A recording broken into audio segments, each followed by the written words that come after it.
Perkenalkan, nama saya Graciela Faustina Findri, NIM 672018-057. Berikut adalah topologi jaringan milik saya.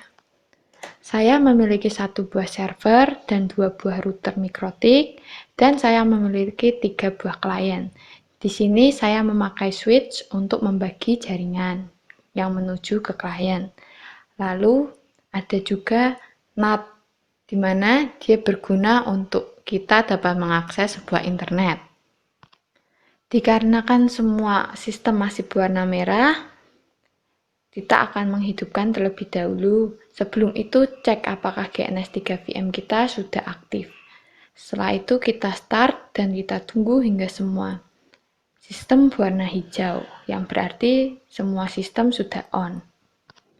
Kita tunggu dulu semua hingga semua sistem sudah. Yang pertama kita lakukan adalah login ke router yang pertama dengan memasukkan admin dengan passwordnya kosong.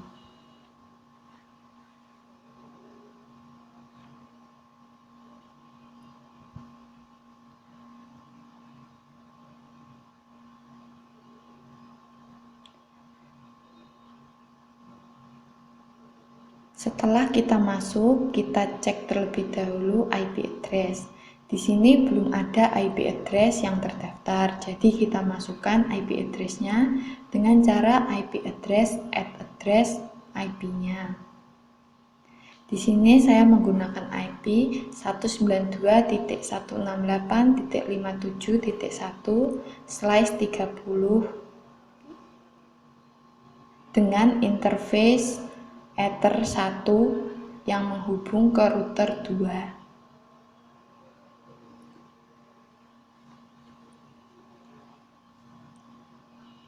Lalu kita tambahkan lagi IP address yang menghubungkan antara router 1 dengan server. Dengan cara yang sama, yaitu add address, tapi menggunakan interface Ether 2.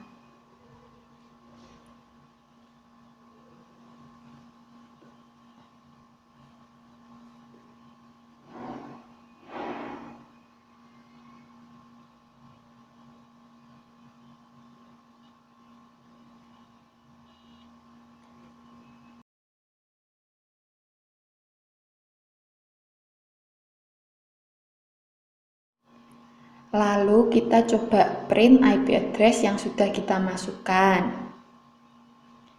Jika sudah seperti ini, berarti IP address sudah masuk atau sudah terdaftar.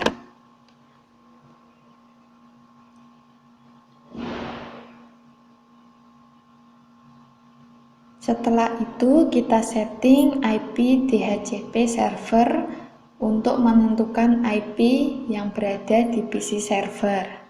Dengan cara kita setup dan kita pilih interface-nya. Saya menggunakan Ether 2. Mikrotik sudah secara langsung mengidentifikasi address space-nya, DHCP network-nya, dan address IP yang bakal diberikan untuk server.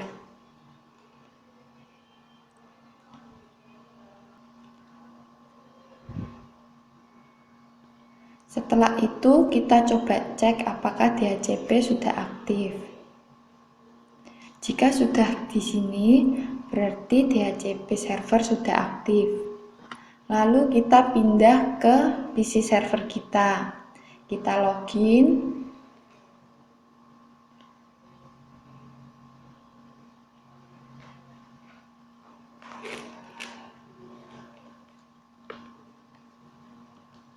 Setelah masuk ke dalam server, kita masuk sebagai root dengan menggunakan perintah sudo su dan memasukkan password kita.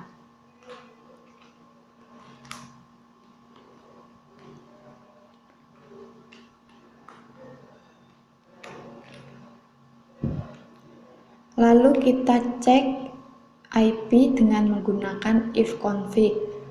Di sini hanya terlihat 1. interface, lalu kita cek lagi semua interface-nya. Dan muncul ENS3 yang belum memiliki IP address.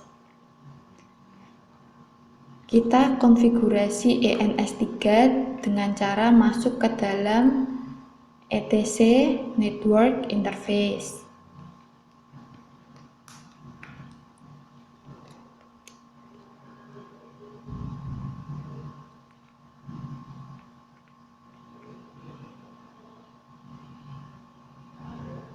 Setelah masuk ke dalam interface, kita ubah ENP0S3, kita ubah menjadi nama ENS3 seperti milik kita.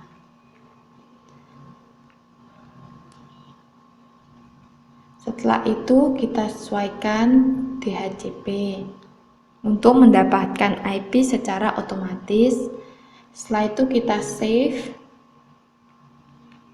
dengan cara Ctrl X, Y, lalu kita enter saja. Setelah itu kita restart networknya dengan cara service networking restart dan juga dengan cara etc init.d networking restart.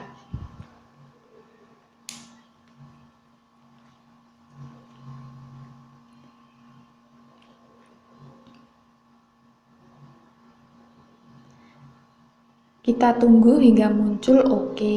Jika sudah, kita cek kembali dengan cara ifconfig.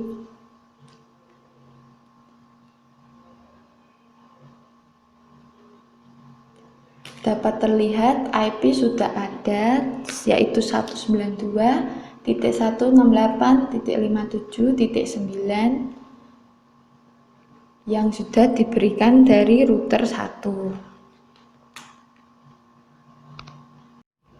Lalu kita masuk ke dalam router yang kedua.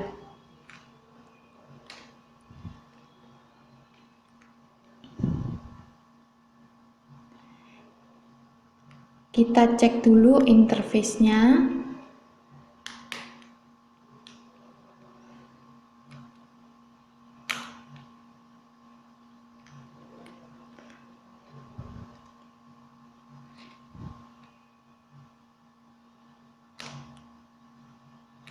Terdapat dua interface dengan nama Ether1 dan Ether2, di mana Ether1 terhubung dengan router yang pertama dan Ether2 terhubung dengan switch kepada PC client. Lalu kita cek apakah sudah ada IP-nya. Jika belum, kita masukkan IP dengan cara IP address add address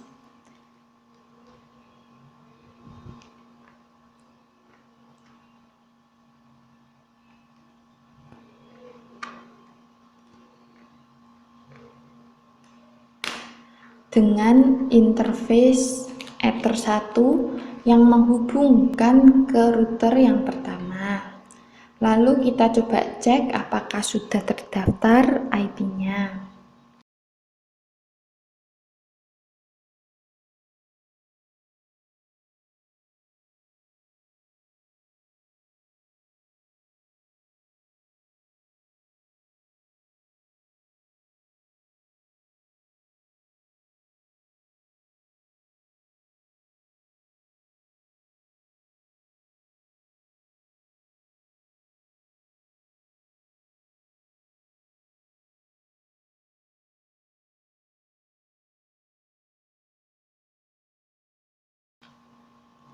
Jika sudah, kita tambahkan address lagi untuk gateway ke klien.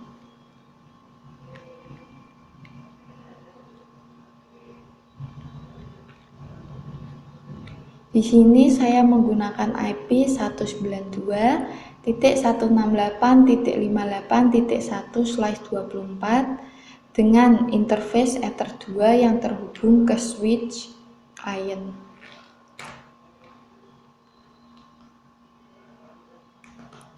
Lalu kita cek lagi dengan IP address PR atau kita print. Setelah itu kita setting DHCP server agar nanti klien-klien mendapatkan IP secara langsung melalui router ini.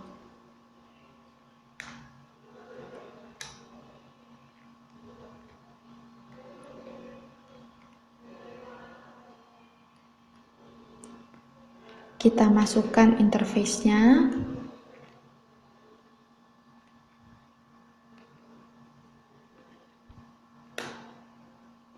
Tinggal kita enter saja karena sudah otomatis.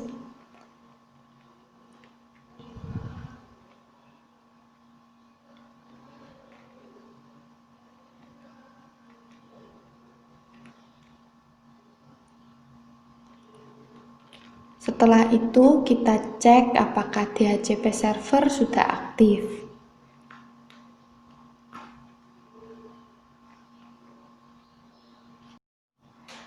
Setelah itu kita melakukan proses routing.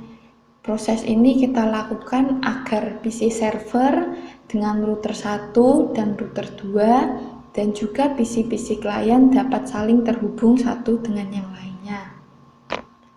Pada router 2 kita setting IP router at dst strip address dan kita masukkan network dari PC server dengan menggunakan gateway dari router yang pertama.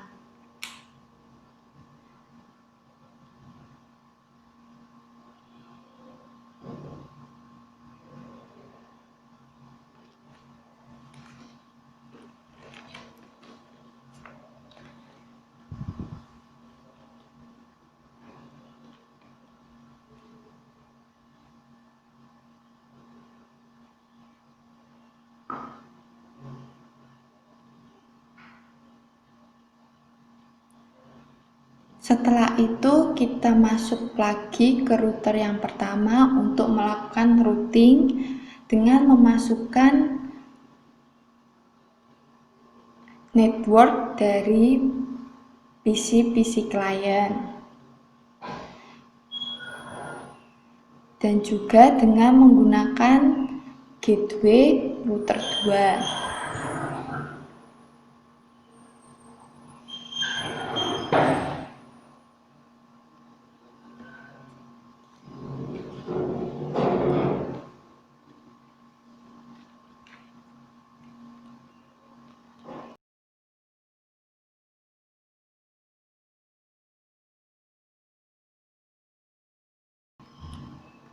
Di server kita coba untuk ping ke router yang pertama terlebih dahulu.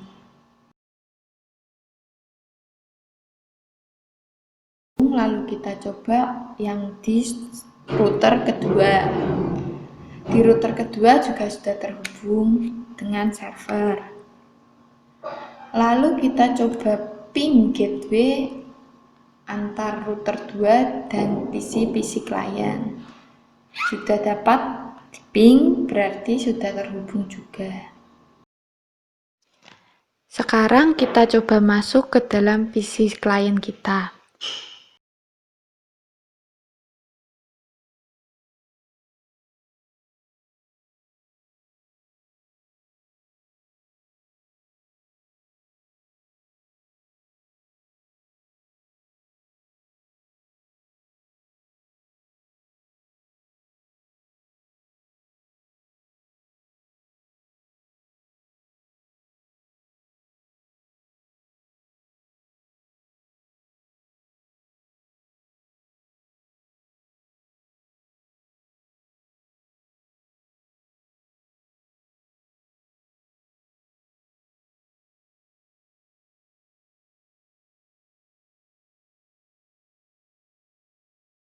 Setelah itu kita buka web browser dan kita coba untuk memasukkan IP PC server.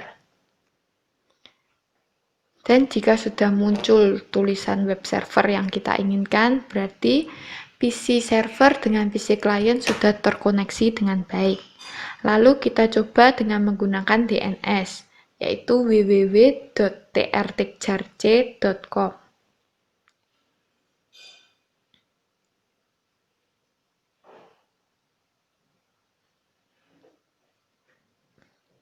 Sudah dapat terbuka, yang mengartikan bahwa DNS kita sudah aktif dan dapat kita akses dengan baik. Lalu kita coba untuk mengakses file Samba di file manager kita dengan cara connect to server dan kita masukkan smb.2// IP milik kita. Setelah itu kita konekkan saja.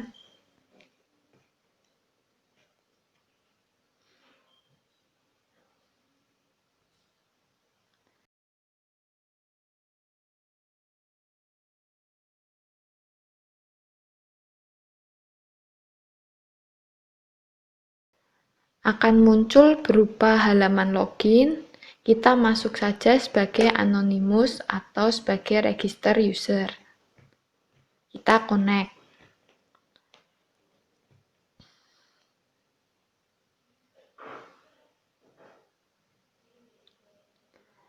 File Samba yang berada di server sudah dapat kita akses melalui PC client. Sudah terlihat sebuah file yang dibuat di server. Coba kita buka.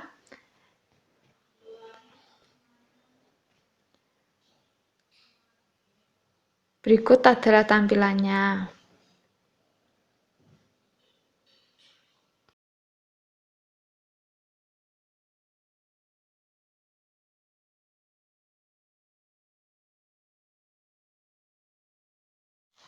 Setelah itu kita kembali ke web browser kita dan kita coba akses file FTP dari PC server. Kita ketikkan saja ftp.2//IP milik kita.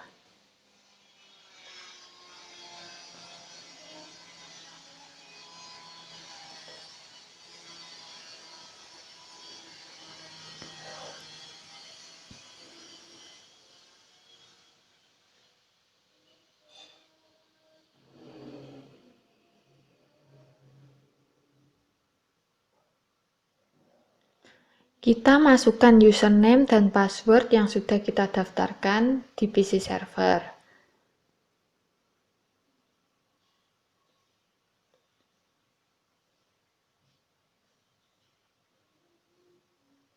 Setelah itu kita oke saja.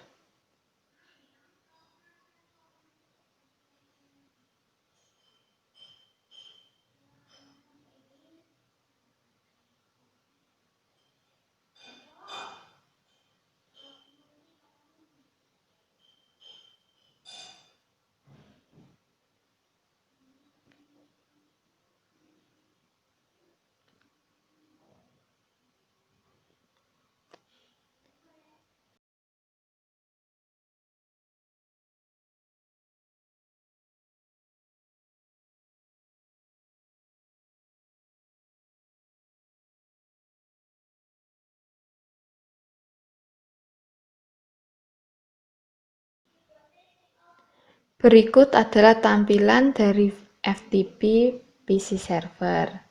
Di sini terdapat dua buah file, yaitu berbagi dan share. Kita dapat membukanya. Lalu kita coba untuk mengakses PHP MyAdmin di PC server dengan cara memasukkan IP milik kita /php MyAdmin. Berikut adalah tampilannya dan kita dapat masuk sebagai username dengan memasukkan username dan passwordnya. Selanjutnya saya akan mencoba di PC klien yang lain untuk mengakses PHP MyAdmin dengan adanya SSL. Kita coba masuk ke dalam web browser.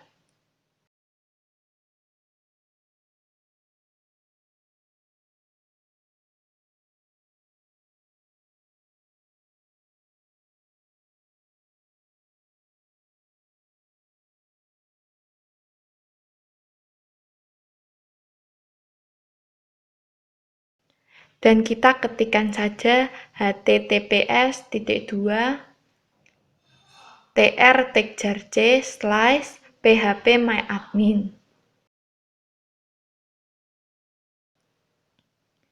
Jika muncul halaman seperti berikut, kita klik Advance.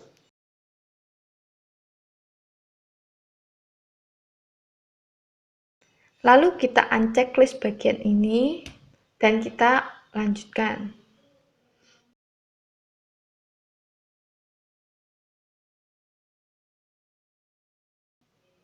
Berikut adalah tampilan phpMyAdmin dengan SSL yang sudah aktif. Kita dapat masuk sebagai root dan memasukkan passwordnya.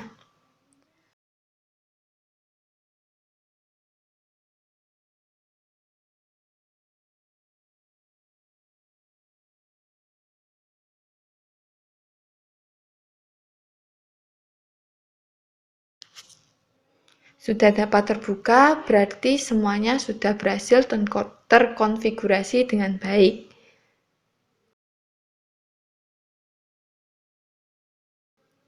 Sekian video dari saya, terima kasih.